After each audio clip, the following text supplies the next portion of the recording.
Bismillahirrahmanirrahim. Assalamualaikum warahmatullahi wabarakatuh. Sobat-sobat, kita bersama lagi di channel saya dalam dakwah Islam pencerahan. Sobat-sobat, kenapa saya kerap dan selalu mengangkat masalah TBC? Dalam hal ini masalah bid'ah.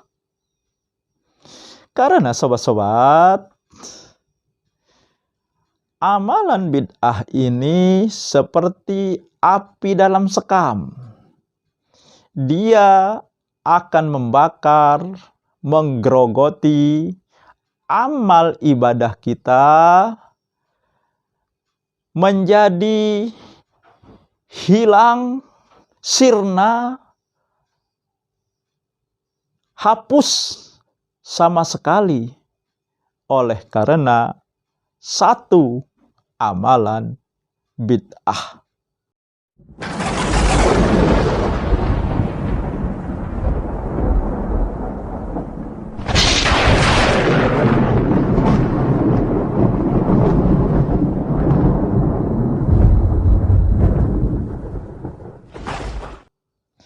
Seperti kata pepatah, karena nila setitik, rusak susu sebelanga.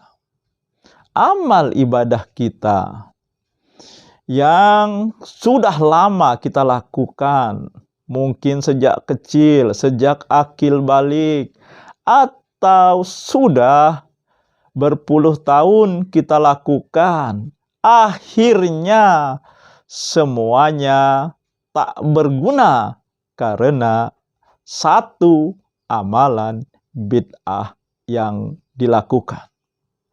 Jadi, masalah bid'ah ini bukan masalah yang main-main. Bukan masalah yang biasa-biasa saja. Tetapi masalah yang sangat urgen, penting, dan mendesak untuk dipahami.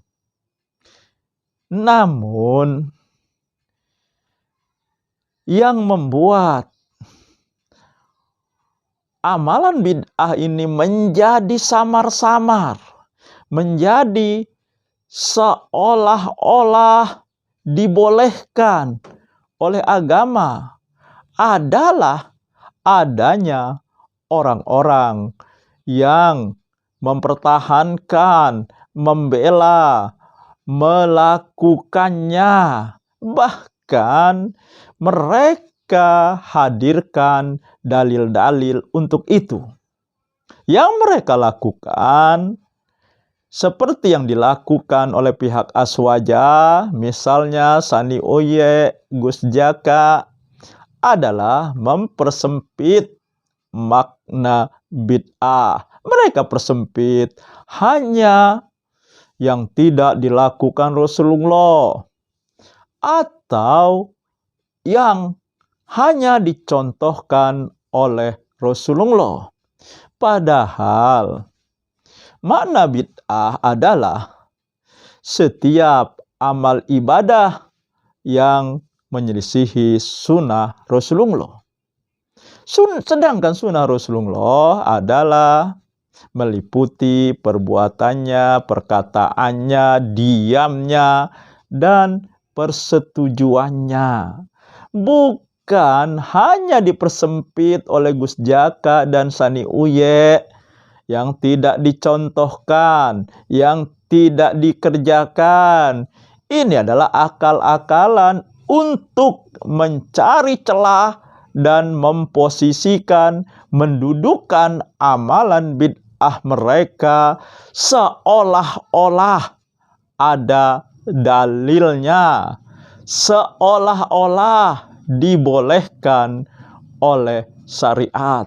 Inilah sikap-sikap seperti inilah yang mengaburkan, yang menyamarkan amalan-amalan bid'ah ini. Kalau amalan bid'ah ini tidak penting dibicarakan, maka Rasulullah tidak akan mengingatkan di setiap sholat Jumat. Maka Rasulullah tidak akan bersabda, barang siapa mengamalkan satu amalan bukan bagian dari kami, maka dia tertolak. Kullu bid'atin dolala, kullu dolala finnar. Setiap bid'ah adalah sesat, setiap sesat di neraka. Ya, memang membicarakan ya bid'ah akan menimbulkan gesekan-gesekan, perdebatan-perdebatan panjang, bahkan mungkin terjadi benturan-benturan yang lebih keras lagi dari sekedar perdebatan. Tetapi itulah dakwah. Itulah yang dilakukan oleh Rasulullah ketika mendakwahkan agama ini. Ketika Rasulullah berdakwah, maka Mekah dan masyarakat Quraisy geger dan guncang. Kemudian mereka mengadakan perlawanan-perlawanan. Para pelanjutnya juga akan mengalami seperti itu. Demikian sobat-sobat, semoga ini menginspirasi dan mencerahkan. Nasrum minallahi wa fatun qarib. Wassalamualaikum warahmatullahi wabarakatuh.